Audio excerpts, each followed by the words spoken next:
At Grand Aéroport, the world's most luxurious airport, where every step feels like it lands on tiles paved with pride, everything operates like a sacred ceremony. The rhythmic click of high heels echoes across the marble floor.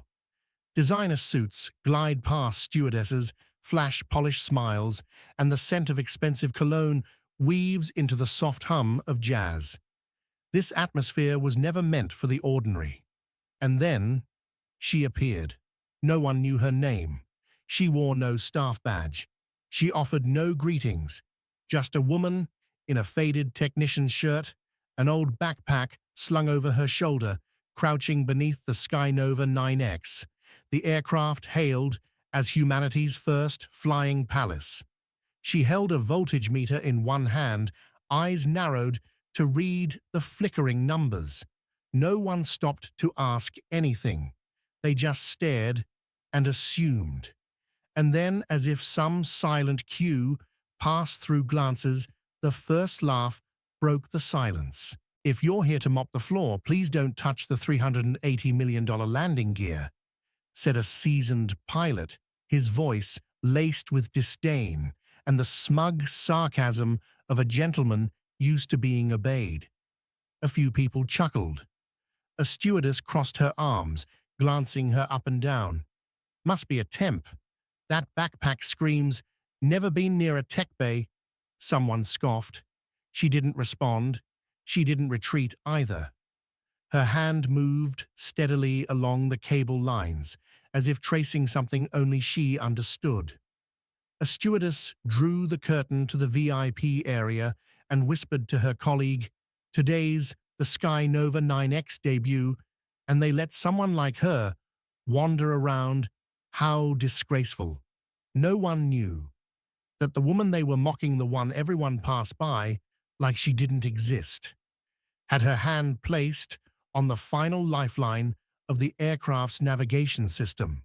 And if that hand had hesitated for just a few more minutes, the world would not be watching fireworks, but the smoke column from the worst aviation disaster of the decade. Vivian Hale moved through the crowd with a presence no one bothered to turn for.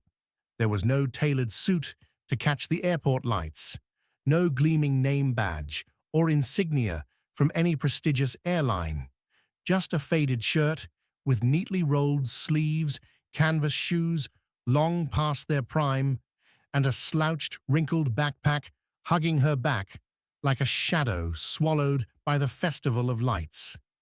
She didn't rush. She didn't bow her head.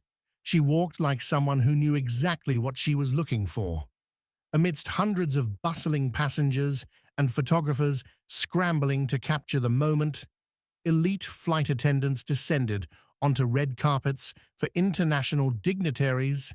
Vivian veered into a side corridor, one no one paid attention to. At an unattended kiosk, she sat down, unzipped her backpack, and pulled out a slim laptop, its corners scratched from years of use. The screen lit up with a special operating system, no icons, no logos, just a command line interface. She plugged it into a port labeled Authorized Engineering Access Only. Her fingers moved as if they had memorized every command. Lines of data from the Skynova 9X system, an aircraft hailed as the future of global aviation, began streaming across the screen. And within those seemingly meaningless numbers, Vivian saw what all the six-figure minds in the building had missed: a dormant malicious code lying in wait like a thief, poised to strike at the exact predetermined moment. She paused for just a heartbeat. The cold breeze from the ventilation system brushed the back of her neck. But what made her spine go rigid wasn't the air. It was the terrifying silence that came with recognizing a catastrophe and knowing that if she didn't stop it, no one else would. A passing engineer noticed the cable connecting her laptop to the system and frowned. "What are you doing? That's a private engineering port. You're not authorized to use it." Vivian looked up, gave a slight nod. No explanation, no reaction. He narrowed his eyes, considered calling someone, but then just walked past like everyone else. Because in this world, no one wanted to waste time on a woman in a wrinkled shirt. Vivian wasn't looking for sympathy. She was looking for someone who would listen. But at Grand Aéroport, where every word is filtered through status, and the brand of your shoes, sometimes silence, holds more value than truth. She walked up to the technical desk with a small sheet of paper in hand, lines of code printed boldly in black ink, accompanied by pencil-scribbled annotations made with a broken tip. I found an override sequence that's not in the official timeline. It's connected to the auxiliary navigation channel. It doesn't belong to the authorized software. The on-duty engineer that day, dressed in a sharp suit, sipping his espresso, glanced at the paper, then stared straight into her eyes as if trying to decode a bad joke. "And who exactly are you, Vivian Hale? Which department are you with? I'm not part of any official department. I—" Before she could finish, the paper was laid flat on the table as if it were covered in dust. "Listen, miss, freelance tech or whatever, today's a global event. I don't have time for some prediction written in pencil. So, what if there's malware? We have triple-layer defense systems." Vivian stood still, not angry, not afraid, just hurt. In a way, only those who are familiar with being dismissed would understand when your warning is not judged by its content, but by the person who speaks it. She tried again, approaching a female supervisor standing by the boarding gate's control monitors. "I only need 1 minute to show you the code." The woman tilted her head, a courteous smile, lasting exactly 3 seconds before turning ice cold. "Sweetheart, unless you're here to pour champagne, kindly return to the janitor's area. That's where your technical insights belong." Soft laughter rippled like a wave. A few reporters even snuck a photo of the weird girl being dismissed from the VIP zone. Vivian bent down to pick up the paper that had fallen at her feet. Not a single person offered to help. Some wounds don't bleed, but they corrode your faith. And in that moment, every trustworthy door slammed shut before her. But she still didn't give up. Not because she needed to prove anything, but because if she walked away, no one else would stay. The Sky Nova 9X, the crown jewel of modern aviation, began to taxi down the runway. From the boarding gate to the aircraft steps, a long red carpet stretched beneath the shoes of international dignitaries, tech billionaires, and celebrities, all ascending the plane with champagne in hand and celebratory words on their lips. Camera flashes lit up like miniature fireworks. The intercom chimed, "This is the inaugural flight of Sky Nova 9X. Please fasten your seatbelts." No one noticed down a narrow corridor behind the technical zone, Vivian was sitting on the floor. Her laptop balanced on her knees, eyes glued to a blinking black screen. There were no icons, no images, just white lines of code streaming down like falling snow, and her breath growing shallower with every line. Then it happened. The malware she had discovered days ago had activated. A chilling message appeared: "Override engaged. System 13 rerouted. Alternate flight path Ghost 01. Target locked. Manual override disabled. Time of execution now." It was clear the aircraft was being hijacked from within. Vivian's fingers flew across the keyboard. She sent an emergency signal to the cockpit warning system: "Compromised. Navigation being rerouted." But her alert had no special clearance. It entered the system like a whisper in a thunderstorm, quickly buried, blocked for lacking access privileges. She took a sharp breath and switched to a dangerous low-level engineering mode, one only meant for true emergencies. Her hands moved with uncanny precision, like someone who didn't just understand the system, but had once built it. Outside, the aircraft wheels screamed against the tarmac. Wind howled along the fuselage. 70 knots, 110, 180. The wheels left the ground. Vivian whispered under her breath, as if saying it aloud, might change something. We're airborne, but we're not going where we think. Just then, an IT engineer passed by and noticed her unauthorized setup. He was about to call security until he glanced at her screen. His face turned pale. What? Where did you get this data? That's Sky Nova's internal system. Vivian didn't look up. Her voice was calm, but urgent. Wrong question. The right one is, how do we stop it before that plane vanishes from the radar? The engineer's hands trembled as he reached for his radio. We've got live malware in execution. I repeat, malware is executing on the VIP flight. Panic erupted in the control room. Monitors flickered, data streams spiked. Sky Nova 9X still appeared normal, but its path had been secretly hijacked, guiding it toward a ghost coordinate, one that didn't exist on any official route. No ground support, no radar, no contact, and no one would know until it was too late.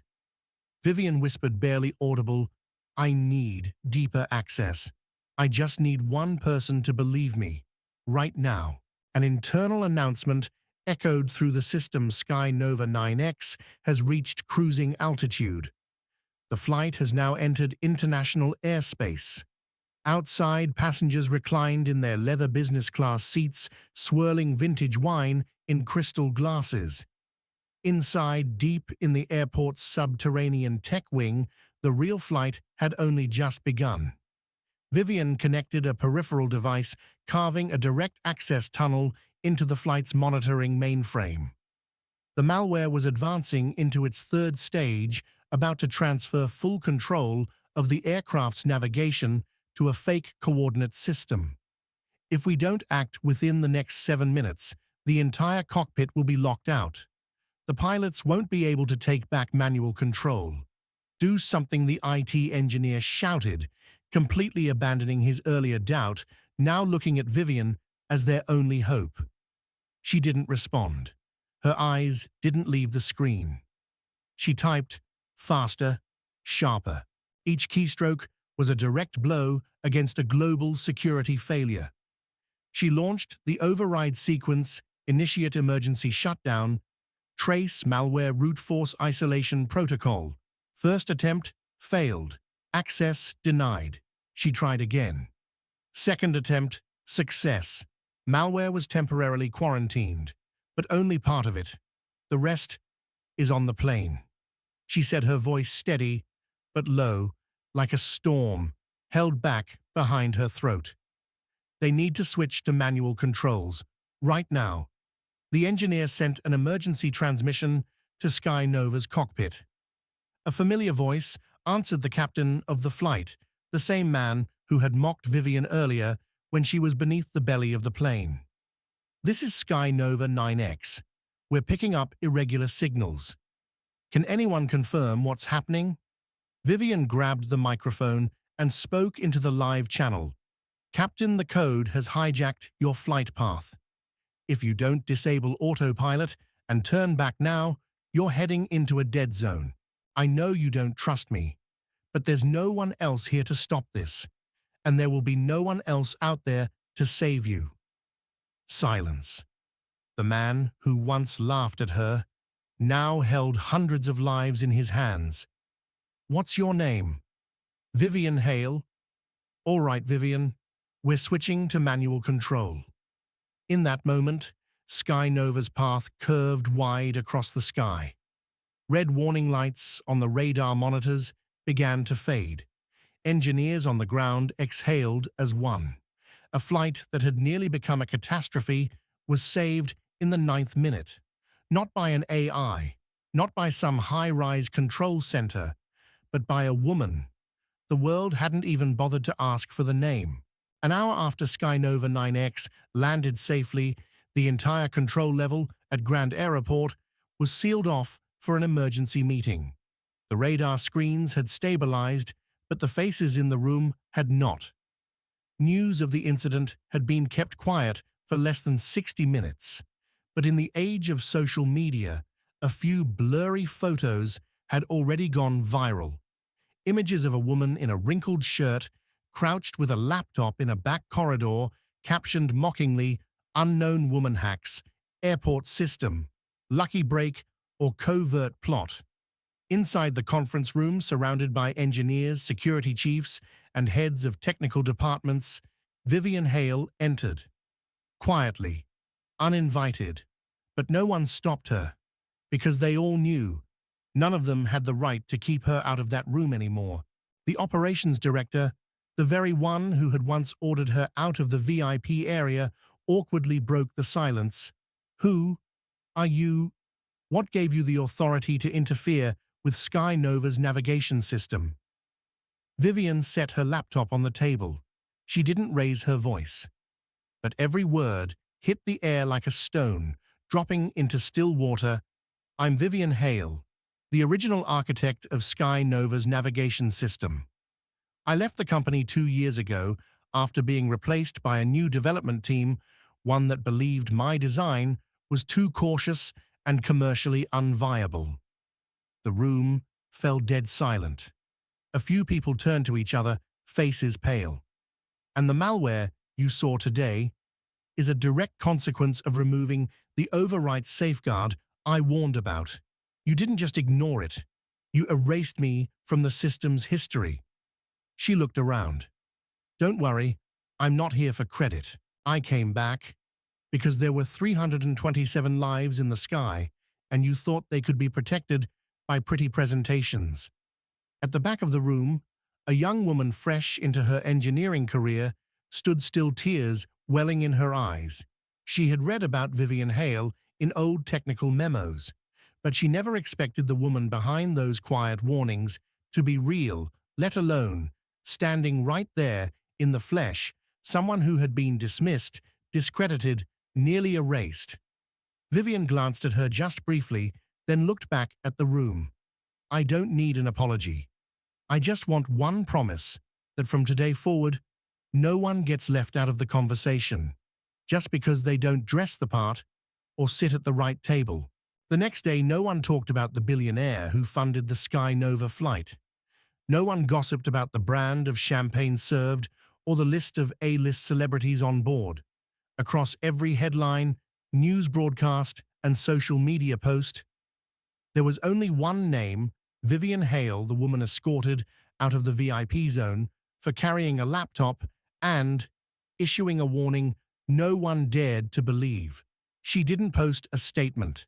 She didn't live stream. She didn't hold a press conference. She accepted only one interview with a national television network where the host gently asked, "How does it feel to finally be recognized?" Vivian smiled.